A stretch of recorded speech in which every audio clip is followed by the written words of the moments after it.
বিএনপিকে বলতে চাই, জনতার কাতারে আসুন, না হলে আপনাদেরও পালিয়ে যেতে হবে দেশ ছেড়ে। আগামীর বাংলাদেশ হবে ইসলামের বাংলাদেশ। আগামীর সংসদ হবে কোরআনের সংসদ। ওখানে আল্লাহ ব্যতীত আমরা আর কোন প্রভু মেনে নেব না। ওখানে হিন্দুস্তানের হিন্দুত্ববাদকে মেনে নেব না। ওখানে কসাই নরেন্দ্র মোদীর পরিকল্পনা মেনে নেব না। বিএনপি নতুন করে স্বৈরাচার হতে চায়, তারা সংস্কার মানে না। যারা নতুন বাংলাদেশের সংস্কার মানে না, তাদেরকে আমরা লাল কার্ড দেখাবো ইনশাআল্লাহ। যেই স্লোগানে হিন্দুস্তানের বুক কাঁপে, পুরাতন জালিম আওয়ামী লীগের বুক কাঁপে, নতুন জালিম বিএনপির বুক কাঁপে। স্লোগান ধরুন, নারায়ে তাকবীর, নারায়ে তাকবীর, নারায়ে তাকবীর। ওই নতুন করে জেগে ওঠা সন্ত্রাসী সংগঠন বিএনপি খুনে ডাবল সেঞ্চুরি পার করে ফেলেছে। এই আইন শৃঙ্খলা বাহিনী দিয়ে লেভেল প্লেইং ফিল্ড হবে, জাতীয় নির্বাচন সুষ্ঠু হবে, সেটা বাংলাদেশের কোনো পাগলও বিশ্বাস করে না। বাংলার জনগণ জানিয়ে দিয়েছে, বাংলার মাটিতে হিন্দুস্তানের আধিপত্যবাদ এবং আগ্রাসন চলবে না ইনশাআল্লাহ। বাংলাদেশের জনগণ আর নতুন করে স্বৈরাচার চাঁদাবাজকে মেনে নেবে না ইনশাআল্লাহ। গণভোটে হ্যাঁ বলো, 8 দলের প্রতীকে সিল মারো। রূপসা, ভৈরব ও ময়ূর নদীর তীরে জুড়ে অবস্থিত শিল্পনগরী খুলনার বাবরি চত্বরে 8 দল আয়োজিত আজকের এই বিভাগীয় সমাবেশের সম্মানিত সভাপতি, সম্মানিত প্রধান অতিথি, মঞ্চে উপবিষ্ট 8 দলের জাতীয় এবং বিভাগীয় নেতৃবৃন্দ, আমার সামনে উপস্থিত মিডিয়ার ভাইয়েরা, আমার সামনে উপস্থিত ইসলামী এবং দেশপ্রেমী জনতা, সবাইকে জানাই আমার দল জাতীয় গণতান্ত্রিক পার্টি জাগপার পক্ষ থেকে সংগ্রামী সালাম এবং শুভেচ্ছা। আসসালামু আলাইকুম। আজকে যখন এইখানে জনসভা চলছে, আমি শুনছিলাম বিগত 2-4 দিন ধরে কোন দলের কোন নেতা জানি বলছিলেন এই জনসভায় মানুষজনকে আসতে দেওয়া হবে না। তাদেরকে বলতে চাই, বাবরি চত্বরে এসে দেখে যান। বাবরি চত্বরে আজকে ইসলামী জনগণ, দেশপ্রেমিক জনগণ একত্রিত হয়েছে। নতুন করে আর কোনো ফ্যাসিবাদকে জন্ম নিতে দেওয়া হবে না। সংগ্রামী সাথী এবং বন্ধুগণ, এই খুলনা মহানগরে গত বছর 2024 সালে 12টা খুন হয়েছিল। 2025 সালে 11 মাসে ফ্যাসিস্ট হাসিনা মুক্ত বাংলাদেশে তার 3 গুণ 34টা খুন হয়েছে। হাসিনার আমলে 3 গুণ। গতকাল আদালত চত্বরে আমরা প্রকাশ্যে ডাবল মার্ডারের খবর পেয়েছি। আর হাসিনা মুক্ত বাংলাদেশে ওই নতুন করে জেগে ওঠা সন্ত্রাসী সংগঠন বিএনপি খুনে ডাবল সেঞ্চুরি পার করে ফেলেছে।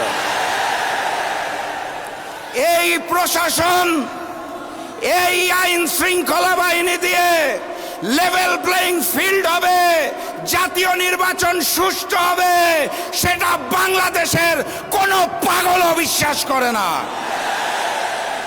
অতএব স্পষ্ট ভাষায় বলে দিতে চাই, জাতীয় নির্বাচন আমরা সঠিক সময়ে চাই, কিন্তু তার জন্য লেভেল প্লেইং ফিল্ড সৃষ্টি করতে হবে। জাতীয় নির্বাচনের দিনে ওই লোক দেখানো গণভোট আমরা মানি না এবং মেনে নেব না ইনশাআল্লাহ। গণভোটকে জাতীয় নির্বাচনের পূর্বে আয়োজন করতে হবে। গণহত্যাকারী ফ্যাসিস্ট আওয়ামী লীগের কার্যক্রম যেভাবে নিষিদ্ধ করা হয়েছে, একইভাবে ওই গণহত্যাকারী আওয়ামী লীগের বৈধতা দানকারী জাতীয় পার্টি এবং 14 দলের কার্যক্রম নিষিদ্ধ করতে হবে।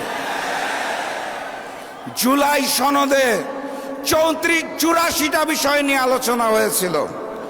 84টা সংস্কার প্রস্তাবে 19টার মধ্যে নোট অফ ডিসেন্ট দিয়েছে বিএনপি, অর্থাৎ 25% বিষয়ে তাদের নোট অফ ডিসেন্ট। এখান থেকেই বোঝা যায় বিএনপি নতুন করে স্বৈরাচার হতে চায়, তারা সংস্কার মানে না। যারা নতুন বাংলাদেশের সংস্কার মানে না তাদেরকে আমরা লাল কার্ড দেখাবো ইনশাআল্লাহ। গতকাল স্বাধীন কমিশন পিলখানা গণহত্যার রিপোর্ট দিয়েছে, আপনারা জানেন। সেই রিপোর্টে স্পষ্ট করে বলা আছে পিলখানা গণহত্যার জন্য আওয়ামী লীগ এবং ভারত দায়ী। আমার রিপোর্টটা দেখে ভালো লেগেছে, কারণ পিলখানা গণহত্যার পর সর্বপ্রথম আমার মরহুম পিতা শফিউল আলম প্রধান বলেছিলেন এটা বিডিআর বিদ্রোহ নয়, এটা পরিকল্পিত ঘটনা এবং এর পিছনে ভারত রয়েছে, শেখ হাসিনা রয়েছে। সেটা গতকাল প্রমাণ হয়েছে। আর একটা ছোট্ট ঘটনা বলতে চাই। 2 বছর আগে পিলখানা গণহত্যা দিবস উপলক্ষে আমরা একটি আলোচনা সভার আয়োজন করেছিলাম। তখন আমাদের দল জাগপা 12 দলীয় জোটে ছিল। প্রধান অতিথি হিসেবে এসেছিলেন বিএনপির একজন স্থায়ী কমিটির সদস্য। সেদিন আমি বক্তব্যের মধ্যে ওই হিন্দুস্তানের বিরুদ্ধে কথা বলেছিলাম দেখে বিএনপির ওই স্থায়ী কমিটির সদস্য রাগ করে সমাবেশ থেকে চলে গিয়েছিলেন। তারা বলতে চেয়েছিলেন বাংলাদেশের রাজনীতি করতে হলে, ক্ষমতায় থাকতে হলে হিন্দুস্তানকে নাকি তুষ্ট করতে হয়। 5ই আগস্ট বাংলার জনগণ জানিয়ে দিয়েছে বাংলার মাটিতে হিন্দুস্তানের আধিপত্যবাদ এবং আগ্রাসন চলবে না ইনশাআল্লাহ। প্রভু হিসাবে আমরা হিন্দুস্তানকে মানি না, আমাদের প্রভুর নাম মহান রব্বুল আলামিন আল্লাহ। আল্লাহ ব্যতীত কারো সামনে মাথা নত করতে চাই না।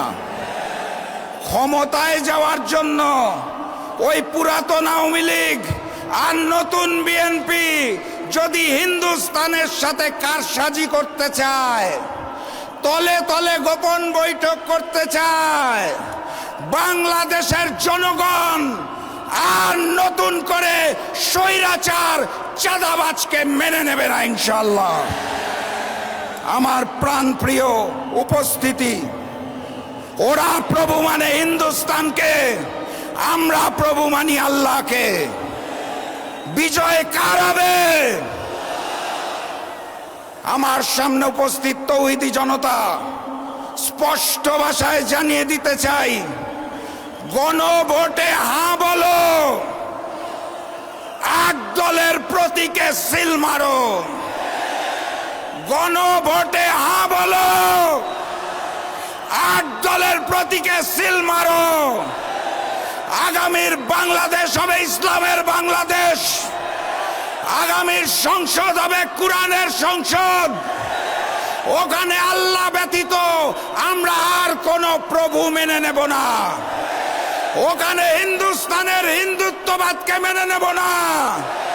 ওখানে কসাই নরেন্দ্র মোদীর পরিকল্পনা মেনে নেব না। আওয়ামী লীগ যেভাবে দেশ ছেড়ে হিন্দুস্তান পালিয়েছে, বিএনপিকে বলতে চাই জনতার কাতারে আসুন, না হলে আপনাদেরও পালিয়ে যেতে হবে দেশ ছেড়ে।